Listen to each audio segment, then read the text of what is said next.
have a question for you. How much do you love the Most High God? With all your heart and your soul and your mind? Thou shalt put no other gods before me. If you really do love him like that, why did you wake up today doing Mother's Day? Have you ever researched where Mother's Day came from?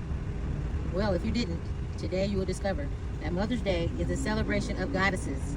And so when he says, no gods before me, that includes female goddesses. If you go to a church that celebrated mothers on the day that the world teaches them to, as well as any other holiday, and you haven't checked for yourself to see what origins it comes from, you need to leave that church. The Bible says you yourself are the church. For do you not know that you are the temple of the Most High God, and that his spirit dwells in you? Do you not know that he does not dwell in buildings made with hands? Oh, beloved, that every traditional holiday, which the Bible says do not keep traditions of men, but every traditional holiday is rooted in idolatry. It doesn't matter that your heart is in the right place, because the Bible says that the heart is wicked and deceitful. When you say that, oh, he knows my heart, you're doing just like the pagans or the heathens did before sin was revealed to Yah's people, that did whatsoever was right in their own eyes. Just because maybe your heart's in the right place, that it can't be wrong. But the Father says that it is. It is an abomination to him, because you're putting another God before him. How many of you woke up today and thanked him for opening your eyes and giving you another day to breathe and live before you went and got your mother something? Honor your mother every day throughout the year. And even Father's Day is also in reverence of an idol. You're actually committing idolatry and you don't even know it. The Bible says you are stiff-necked and you will be rejected on the day of judgment. Christ will say to you, after you say, Lord, Lord, I did all these things in your name. I went to church on Sunday. I paid a monetary tithe. I pet dogs and watered flowers and fed people. And he's going to say, depart from me, I never knew you, because you truly don't know him.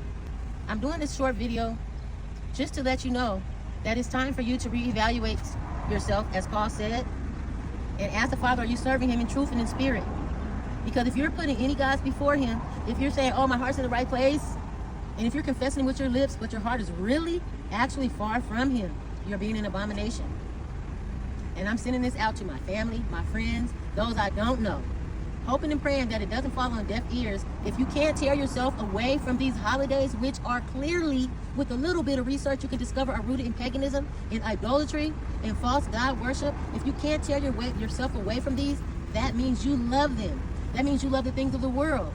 And those who know the Bible know that love of the world is enmity with the Most High, making you his enemy. So again, you are the church. If your church is not telling you that you are the church, it's because they want you to keep coming to the building where he doesn't dwell every sun God's day and giving a monetary tithe.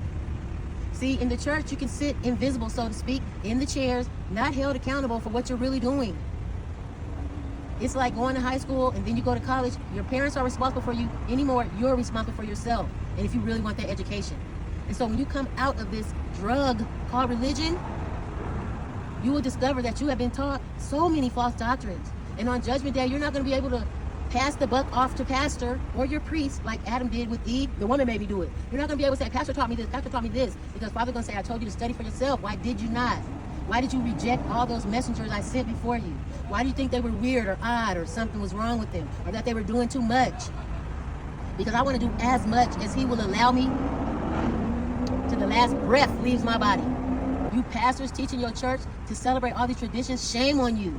The Bible says you're going to receive a harsher punishment for misleading his flock. Shame on you. Shame on you priests who make people think that you can forgive them of their sins when you have no authority to do such. I pray this message touches you and it reaches you. Yah bless you and keep you.